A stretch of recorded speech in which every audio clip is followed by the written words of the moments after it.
खान पान की बात आपने की, ये बहुत अच्छी बात है कि हाँ, हमें क्या खाना है। जा एक जगह तुलसीदास जी लिखते हैं, मुखिया मुख सो चाहिए, खान पान कऊ एक, हुँ, पाले पोसे सबई अंग, तुलसी सहित विवेक। वाह! मुखिया मुख सो, खाने का स्थान मुख से है, हुँ, लेकिन वो भोजन पाले पोसे सबई अंग, हुँ, तुलसी सहित विवेक।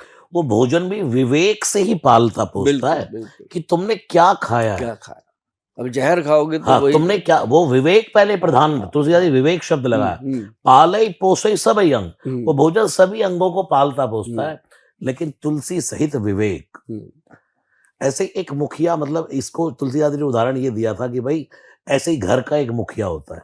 हुँ, एक ऐसा मुखिया होना चाहिए जो विवेक से सबका लालन पालन करे, क्या शरीर से भी जी जोड़ा हाँ, और वैसे भी जोड़ा।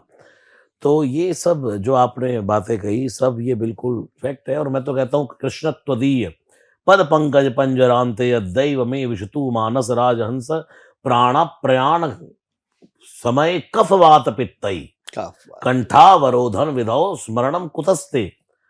और तुलसीदास जी ने कफ पित्त वात इस तीनों का कहा है। और मैंने कुछ लोगों से सुना भी है कि जितना भोजन की तुम्हें रिक्वायरमेंट है, उससे आधा, कम खाइए। उससे आधा।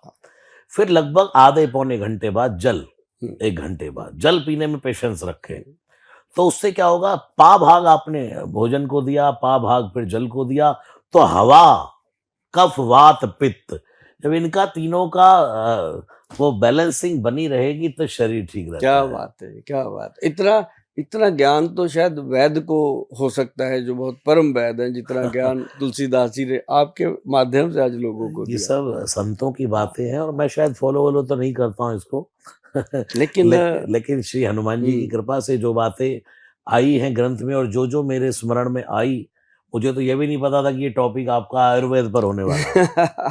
क्योंकि इतनी कृपा आपके ऊपर है प्रभु की और जितना आपको ज्ञान है आयुर्वेद के बारे में, हम चाहेंगे कि वो प्रफुल्लित हो, लोगों को पता अब चले मैं यहाँ और आकर बैठा तो मैं तो लोगों को भी कहूँगा जहाँ-जहाँ प्रभु जी जाकर के कथा करते हैं, इनसे ये सवाल भी किया करो, क्या खाएँ बच्चों को, क्या खिलाएँ? कई बार संतों के कहने से बच्चे गंदी चीज़ें छोड़ के अच्छी चीज़ें खाने लग जाते हैं, तो